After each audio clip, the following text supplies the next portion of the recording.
చూడమ్మా సిరి, నువ్వు మెరిట్తో స్కాలర్షిప్ మీద చదువుకుంటున్నా కూడా ఈ కాలేజీకి కొన్ని రూల్స్ అండ్ రెగ్యులేషన్స్ ఉంటాయి. వాటిని ఖచ్చితంగా ఫాలో అవ్వాలి కదా. ఇలా చిరిగిపోయిన పాడైపోయిన బట్టలు వేసుకొని వస్తే కాలేజ్ రెప్యుటేషన్ దెబ్బతింటుంది కదా. రేపటి నుంచి మంచి బట్టలతో రాకపోతే కాలేజ్లోకి రాకూడదు. అది కాదు మేడం, మాది చాలా పువర్ ఫ్యామిలీ. అమ్మకు అస్సలు ఒంట్లో బాగోదు. నేనే కాలేజ్ అయ్యాక ఒక హోటల్లో పనిచేస్తూ అమ్మని చూసుకుంటున్నాను. రేపటి వరకు అంటే కష్టం నాకు. ఒక 10-15 రోజులు టైం ఇవ్వండి మేడం. నీకు కావాల్సినంత టైం తీసుకోగాని అప్పటి వరకు కాలేజ్కి రావద్దు. నాకు వేరే పనుంది, ఇక నువ్వు వెళ్ళొచ్చు అని అంటుంది. సిరి దాని గురించే ఆలోచిస్తూ ఉంటుంది. కాలేజ్ అయ్యాక ఇంటికి వెళ్తుండగా విపరీతంగా వర్షం మొదలవుతుంది. అయ్యో, ఈ వర్షం ఇప్పుడే మొదలైందేంటి? నేను ఇంటికి వెళ్ళాలి. హోటల్కి వెళ్లకుండా ఈరోజు డబ్బులు రావు, అలాగే ఫుడ్ కూడా ఉండదు. వర్షంలో తడిచినా సరే ఇంటికి వెళ్ళి తీరుతాను అని వర్షంలోనే తడుచుకుంటూ నడవడం మొదలు పెడుతుంది సిరి.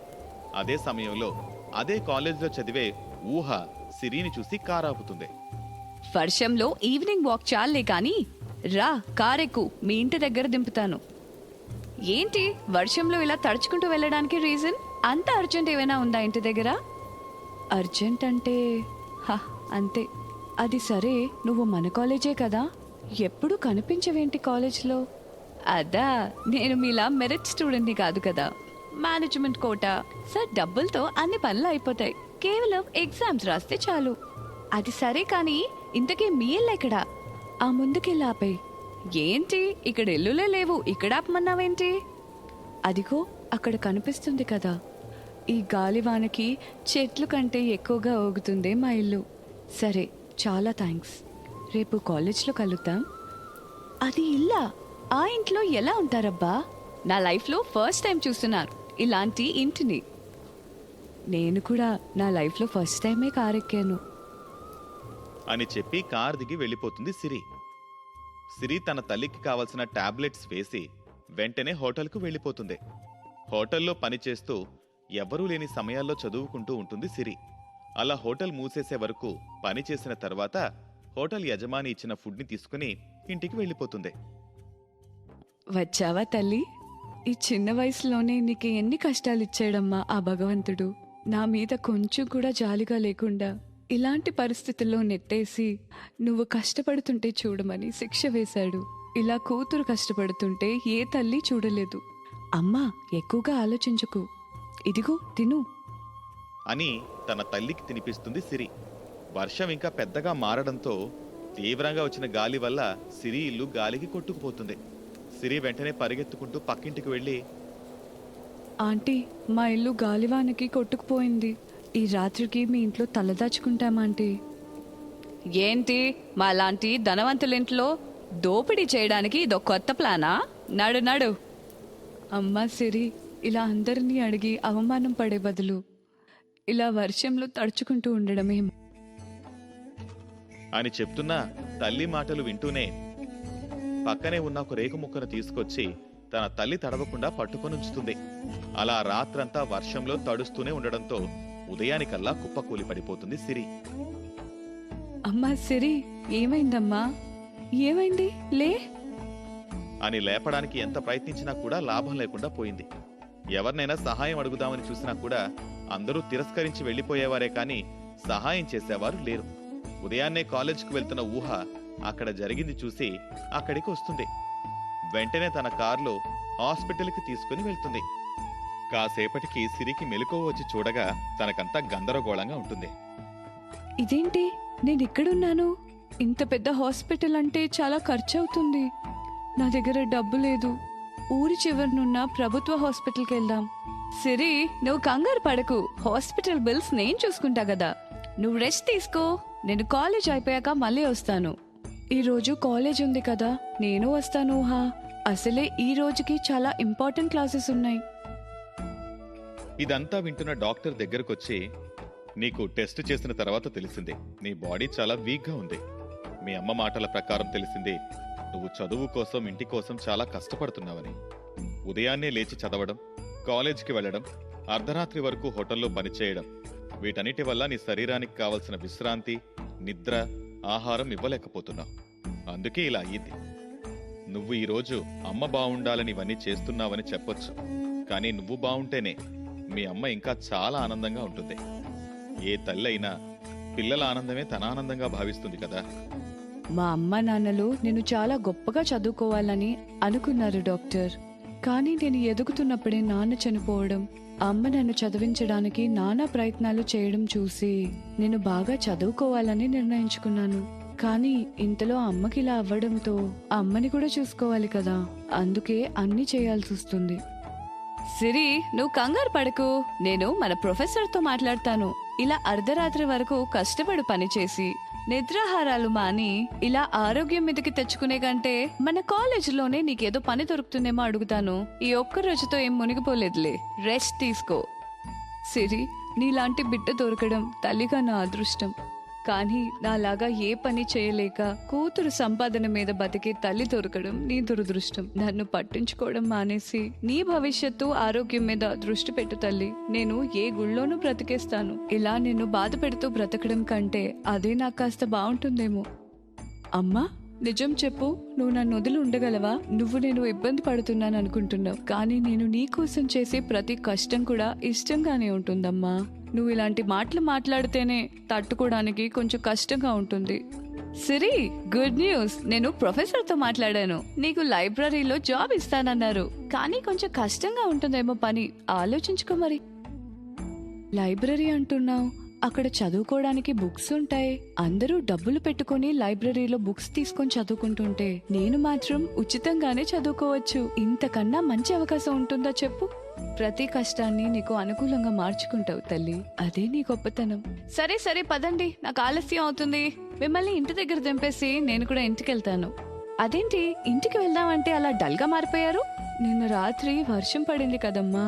వర్షం వల్ల వాతావరణం చల్లగా ఉంది కదా, కారులో కూర్చోలేను అని అమ్మ చెప్తుంది. పక్కనే కదా, మేం వెళ్తాంలే, నువ్వు ఇంటికి వెళ్ళు. మేం వెళ్తామని చెప్పాం కదా, నువ్వు వెళ్ళు. తను మనకి సహాయపడుతుంది కదా అని అన్నీ అడిగేస్తే మన మీద ఉన్న అభిప్రాయాన్ని ఆసరాగా తీసుకున్నట్టు అవుతుందమ్మా. అలాగే మనకు ఒకరి మీద ఆధారపడడం అలవాటుగా మారుతుంది. మనమే ఏదో ఒకటి చేద్దామమ్మా. పద, ఇంటికి వెళ్దాం అని వాళ్ళ ఇల్లు ఉన్న చోటుకు వెళ్తూ ఉంటారు. కానీ అప్పటికే అక్కడ ప్రభుత్వాధికారులు అక్కడున్న ఇళ్లని కూల్చడం చూసి సిరి వెళ్లి వాళ్ళ కాళ్ళ మీద పడి, సార్, సార్, మాకున్న ఆధారం ఈ ఇల్లే, కూల్చేయకండి, ఇలా కూల్చేయకండి సార్. చూడమ్మా, ఇవి మీ సొంత స్థలాలు కావు, ప్రభుత్వ స్థలాలు. మీకెన్నో సార్లు హెచ్చరించినా మీరిక్కడే ఉన్నారు. ఈ స్థలంలో ఇళ్ళు అడ్డుండడం వల్ల వరద నీరు పోవడానికి ఇబ్బంది ఏర్పడుతుంది. అందుకే ఇక్కడ చాలా చేయాల్సి వస్తుంది. ఇక్కడే ఉండే 4-5 కుటుంబాల గురించి ఈ పని ఆపేస్తే ఈ కాలంలో ఈ చుట్టుపక్కన ఉండే చాలా కుటుంబాలు ఇబ్బంది పడిపోతాయి కదా. అందుకే మాట్లాడకుండా ఇక్కడి నుంచి వెళ్ళిపోండి అని పంపించేస్తాడు. అక్కడి నుంచి వెళ్ళిపోయిన తల్లి కూతుళ్ళు కాలేజ్ దగ్గరలో ఒక చెట్టు కింద నివాసం ఉంటారు. అలా రోజులు గడుస్తూ ఉంటాయి. సిరి లైబ్రరీలో పనిచేస్తూనే తన చదువుని పూర్తి చేస్తుంది. చదువు పూర్తవడంతో ఒక పెద్ద కంపెనీలో ఉద్యోగం రావడంతో చాలా సంతోషపడిపోతుంది. అమ్మా, చాలా పెద్ద ఉద్యోగం వచ్చిందమ్మా. మన జీవితం మారబోతుందమ్మా. ఇంకొన్ని రోజుల్లో మనకంటూ ఉండే ఒక ఇల్లు కట్టుకుందామమ్మా. నువ్వు కూడా నాతో పాటు వచ్చేయ్.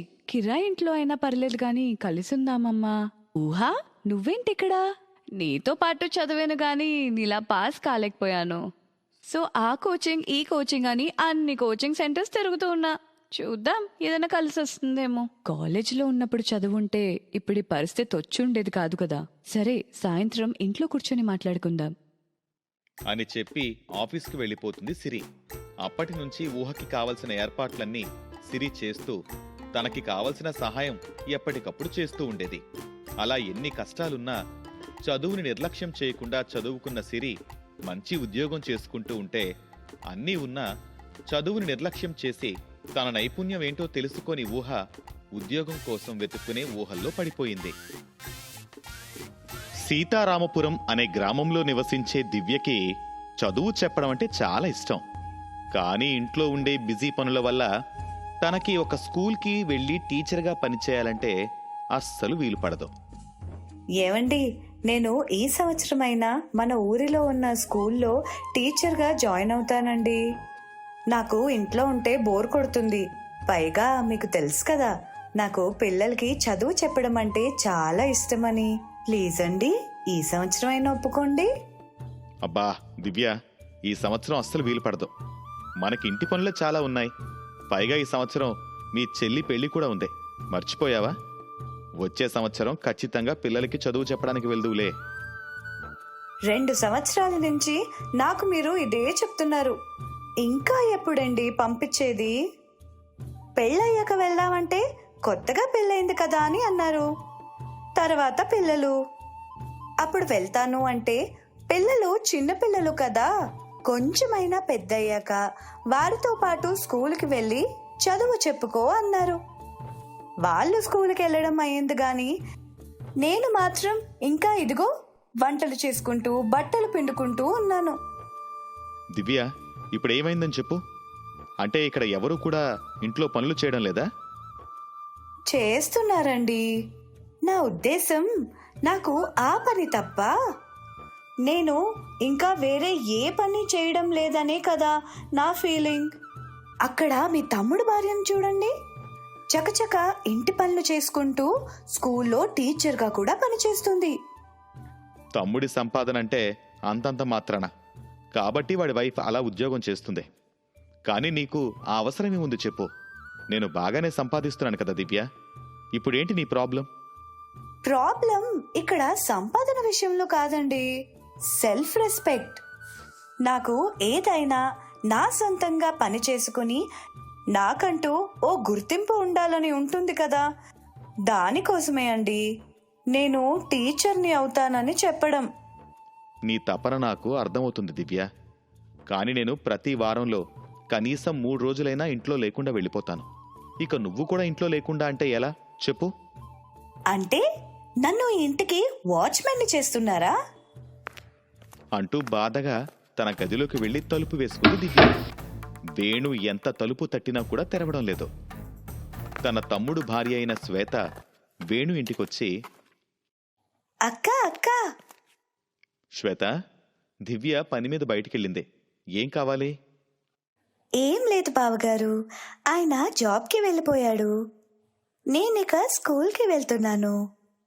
ఈరోజు స్కూల్లో ఒక ప్రోగ్రాం ఉంది, రావడానికి ఆలస్యం కావచ్చు. అందుకే మా ఇంటి తాళం ఇచ్చేసి వెళ్దామని వచ్చాను. ఆయన రాగానే తీసుకుంటాడు. అంతేనా? నాకివ్వు, నేను తనకిస్తాను శ్వేత అలాగే బావగారు అంటూ శ్వేత వారి ఇంటి తాళం వేణుకిచ్చేసి వెళ్ళిపోయింది. చూసావా, ఇంట్లో ఎవరూ లేకుండా ఇంటికి తాళం వేసుకుని వెళ్ళిపోయారు. నువ్వు జాబ్ చేస్తే కూడా మన పరిస్థితి ఇలానే ఉంటుంది. మన ఇంటి తాళం ఇంకెవరికో ఇచ్చి వెళ్లాల్సి ఉంటుంది. వేణు మాటలు విన్న దివ్య తలుపు తెరవకుండానే తన గదిలో ఉండి ఈ విధంగా మాట్లాడుతూ ఉంది. అవును, ఇదో పెద్ద రాజమహలు.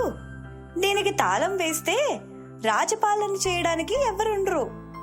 అయినా నువ్వు వెళ్ళిన తర్వాత నేను ఒక్కదాన్నే ఈ ఇంట్లో దెయ్యంలా ఉండాలా? దివ్య, నా ఉద్దేశం అది కాదు. ఒకసారి నేను చెప్పేది కూడా విను అంటూ బ్రతిమలాడాడు. కాని దివ్య తలుపులు తెరవలేదు. ఏదైనా పట్టుపడితే వదలవు కదా. సరే, నేను వెళ్తున్నాను. ఈసారి వారం పట్టొచ్చు తిరిగి రావడానికి. వేణు మారు మాట్లాడకుండా అక్కడి నుండి వెళ్ళిపోయాడు. ఆ తర్వాత కొంతసేపటికి దివ్య బయటకొచ్చి తన పనులు చేసుకుంటూ ఉంది. సాయంత్రం దివ్య పిల్లలు ఇంటికొచ్చారు. అమ్మా, రేపు మాకు ఎగ్జామ్ ఉందంట. నాకేమో ఈ మ్యాథ్స్ అస్సలు రావటం లేదు. మళ్ళీ ఎన్ని మార్క్స్ తక్కువ వస్తే అన్ని దెబ్బలు కాస్తామని చెప్పాడమ్మా మా మ్యాథ్స్ టీచర్. పిల్లలు, అసలు ఈ మ్యాథ్స్ ని అర్థం చేసుకుంటే ఎంత తేలికగా ఉంటుందో తెలుసా? అసలు అన్ని సబ్జెక్ట్స్ కంటే ఈ మ్యాథ్సే చాలా ఈజీ. అమ్మా, నువ్వు ఎన్నైనా చెప్తావు. చదివేది మేము కదమ్మా, మాకు తెలుస్తుంది ఆ బాధ ఏంటో. బాధ ఏది? మీ పుస్తకాలు నాకు ఇవ్వండి అంటూ పిల్లల దగ్గర నుండి మ్యాథ్స్ బుక్స్ తీసుకుని వారికి అర్థమయ్యే రీతిలో చాలా చక్కగా వివరించి చెప్పింది. అమ్మా, అసలు నువ్వు మా టీచర్ కంటే చాలా బాగా చెప్తావు తెలుసా? ఇలా చెప్తే ఎవరికైనా మ్యాథ్స్ చాలా ఈజీగా వస్తుంది. చాలా థ్యాంక్స్ అమ్మా. ఇలా రేపు చూడు, ఎగ్జామ్ ఎలా రాస్తాను? అంటూ పిల్లలు దివ్యని పొగుడుతూ ఉంటే తను చాలా సంతోషపడుతూ ఉంది. అవునమ్మా, నువ్వు ఇంత బాగా చెప్తున్నావు కదా, మరి నువ్వే ఎందుకు టీచర్ అవ్వలేదు? అంటూ పిల్లలు అడిగారు. ఆ మాటకి దివ్యకి ఏం చెప్పాలో అర్థం కాలేదు. ఆ తర్వాత ఒకరోజు శ్వేత తన ఇంట్లో కంప్యూటర్ సెట్ చేసుకుంటూ ఉంది. అది చూసి, ఏంటి శ్వేత, కంప్యూటర్ తెచ్చుకున్నావు? టీచర్ ఉద్యోగం మానేసావా ఏంటి? లేదక్కా. ఓ, నీకు తెలియదు కదా, ఇప్పుడు నేను చెప్పబోయే స్కూల్లో లెసన్స్ అన్నీ ఇదిగో ఈ కంప్యూటర్ ద్వారానే చెప్పాలి. బుక్స్ పట్టి పాఠాలు చెప్పే కాలం పోయిందే అక్కా. సరే పదక్క, ఇంట్లో కూరగాయలు లేవు, వెళ్ళి కొనుక్కొని వద్దాం అంటూ శ్వేత దివ్య ఇద్దరూ కలిసి కూరగాయలు కొనడానికి బయటికి వెళ్లారు. అక్కడందరూ శ్వేత టీచర్ కాబట్టి చాలా రెస్పెక్ట్ ఇస్తూ ఉన్నారు. ఇద్దరూ కూరగాయలు అమ్మే ఆవిడ దగ్గరికి వెళ్ళగా, అమ్మా శ్వేత, అమ్మా ఇదిగో మీకోసం అంటే తాజా ఆకుకూరలు తీసుకుని వచ్చాను. ఇదిగో మీరు అడిగారు కదమ్మా పుట్టగొడుగులు కావాలి అని. మొన్న మా ఆయన ఊరు వెళ్తే మీకోసమనే తెప్పించాను. చాలా థ్యాంక్స్ అమ్మా. అంటూ శ్వేత డబ్బులిస్తుంటే ఆవిడ తీసుకోకుండా, అమ్మా మీ దగ్గర డబ్బులు తీసుకుంటామా చెప్పండి? ఏం వద్దమ్మా.